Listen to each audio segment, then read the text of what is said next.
wanted to solve a problem that's been pretty big in news for quite some time, investigative reporting, which is how do you track FOIA requests as a reporter, and how can you leverage things like social support and other things in order to help increase your odds of being able to actually get the documents back that you asked for. And that's what the root of this project is. There's three core components to this. First is the tracking component, which I'll walk you through it, which allows you to track requests that you file as a reporter, receive reminders and things like that is ultimately the idea of the functionality there. There's a social shaming and support aspect where you can sign on as supporters of a request, bringing different organizations together to try to leverage both the brand credibility of local media organizations as well as folks on Facebook and other things, try to build up support around requests so government agencies feel more compelled to give you the documents. And the third thing is looking at the data. If we get enough users for this thing, we'll be able to tell through NLP, machine learning, other kinds of things like that, what aspects of requests make them effective, and then therefore be able to use those to recommend things to people who are making new requests so that they don't make mistakes and they can, have a better chance of getting some of their requests filled.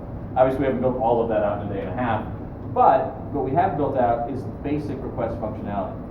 If I'm a reporter and I want to file a new FOI request, I can go in here and I can type a title of my request, I can file it with an agency, and I can send in the dogs. I can also fill in extra information about the request, the text of the request. I can tag it with various metadata, things like that. I can add actual documents, which integrates with Document Cloud Viewer here as well. So I can actually upload my request, display in Document Cloud, and we can have that on record so other people can read it.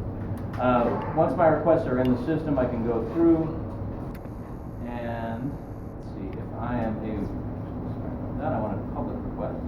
If I'm a member of the public, I can look at requests in the system and I can choose to support them or not. If I'm a logged in user of the system, I can click on support this request, which will allow me to support it. You can also like it on Facebook, and ultimately we'll build that out a little bit so that the number of Facebook likes and public pressure and things around that is prominently displayed on the site. And I can look at various information about it, see whether the request is still pending, whether there's updates, documents, all those sorts of things, which is by that time we're finished building out. We also have this awesome widget that's not actually going to look like this, but one of the things our system does track, and the functionality is in there now, is how far over the deadline an agency is